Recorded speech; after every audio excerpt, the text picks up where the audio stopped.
श्री शिवाय नमस्तुभ्यम।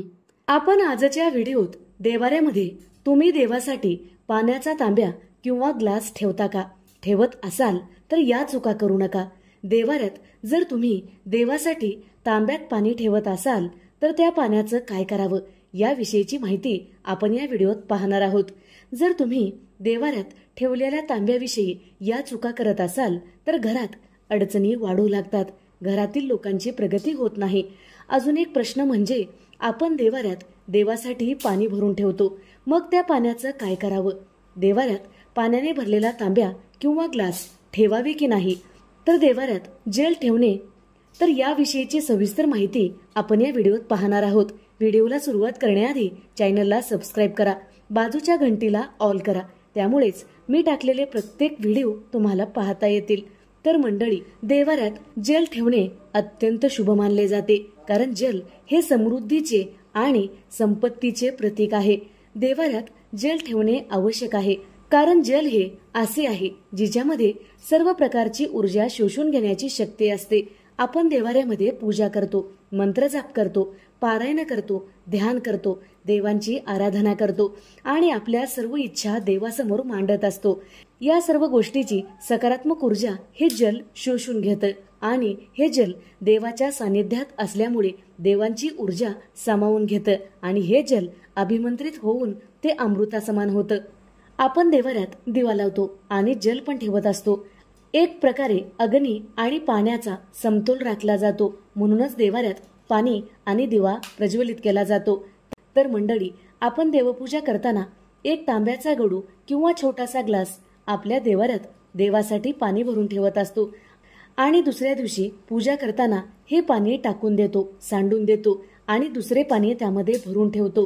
तर हीच मोठी चूक आपल्यावर भारी पडू शकते, आपल्या घरामध्ये अडचणीचे कारण बनू शकते किंवा घरात सुख समृद्धीची कमतरता भासू लागते। तर मंडळी, आपण देवासमोर जो तांब्या भरून पाणी ठेवतो ते पाणी देवाच्या सानिध्यात राहिल्यामुळे पवित्र होतं आणि ते जल अमृतासमान बनत असतं। असे अमृतासमान पाणी आपण दुसऱ्या दिवशी सांडून देतो तर देवपूजा केल्याचा कुठलाच लाभ आपणास मिळत नाही, कारण हे अमृतासमान पाणी आपण सांडून देत आहोत। तर या पाण्याचा उपयोग करून आपण घरामध्ये सुख समृद्धी आणू शकतो, घरात लक्ष्मीला आकर्षित करू शकतो।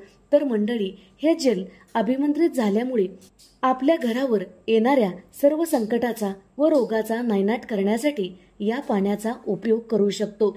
अजून एक गोष्ट म्हणजे या पाण्याचा तांब्या आपण देवाऱ्यात ठेवतो किंवा त्यावर झाकण ठेवलं पाहिजे, हे पाणी चुकूनही उघडे ठेवू नका। उघडे ठेवल्यामुळे त्यामध्ये केर कचरा जाऊ शकतो, या पाण्यावर मच्छर बसू शकतात आणि ते पाणी अपवित्र होतं आणि या अमृतासमान पाण्याचा आपणास लाभ मिळणार नाही। तर मंडळी, हे पाणी असेच टाकून देऊ नका, तर त्या पाण्याचा उपयोग करून आपण घरात सुख समृद्धी आणू शकतो। तर तो कोणता उपयोग आहे हे जाणून घेऊया। हे पाणी सर्वप्रथम आपण थोडेसे ग्रहण केलं पाहिजे, थोडेसे पाणी स्वयंपाकामध्ये वापरलं पाहिजे आणि थोडंसं पाणी घरामध्ये शिंपडलं पाहिजे। यामुळे घर शुद्ध आणि पवित्र होतं, घरात सकारात्मक ऊर्जा वाढू लागते, घरातील नकारात्मक ऊर्जा बाहेर निघून जाते, कारण हे पाणी आपल्यासाठी अमृतासमान साबित होऊ शकतं।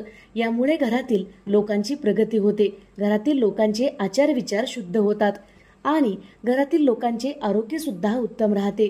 त्याचबरोबर घरातील लोकांची प्रगती होते। देवासमोर ठेवलेले पाणी डोळ्याला लावावे, यामुळे डोळे सुद्धा निरोगी राहतात आणि थोडेसे उरलेले पाणी आपण आपल्या सर्व घरामध्ये शिंपावे।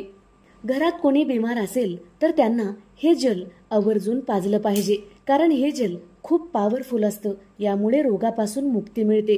तर मंडळी, घरात वादविवाद होत आहेत, घरात मतभेद होत आहेत, तर स्वयंपाकामध्ये या पाण्याचा उपयोग केल्यामुळे घरात कधीही भांडण होणार नाहीत, त्यांचे आचार विचार शुद्ध आणि पवित्र होतील। या पाण्याचा अजून एक उपाय आपण पाहणार आहोत। जर तुम्ही व्यापार करत असाल, कोणता बिझनेस करत असाल, तर त्या ठिकाणी हे जल शिंपडल्यामुळे आपला व्यवसाय उत्तम प्रकारे चालू लागतो, व्यापारामध्ये येणारे अडथळे दूर होतात। हा उपाय तुम्ही नक्की करून बघा।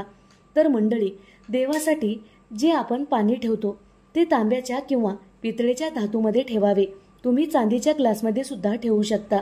जल हे सागर रूपी आहे आणि हेच सागर आपली नैया पार करू शकतो, म्हणजे आपल्या इच्छा, अपेक्षा, आकांक्षा पूर्ण करू शकतो.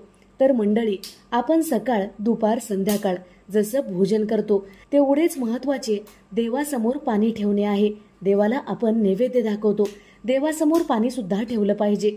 देवांना सुद्धा तहान लागते असे शास्त्रात सांगितले गेले आहे. पाणी देवाऱ्यात जरूर ठेवलं पाहिजे. हे पाणी तुम्ही चुकूनही तुळशीमध्ये टाकू नका किंवा देवांची पूजा केलेलं पाणी सुद्धा तुळशीमध्ये टाकू नये.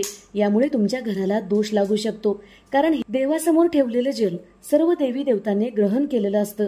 असे पवित्र जल आपण जर फेकून देत असाल तर आपण खूप मोठी चूक करत आहात.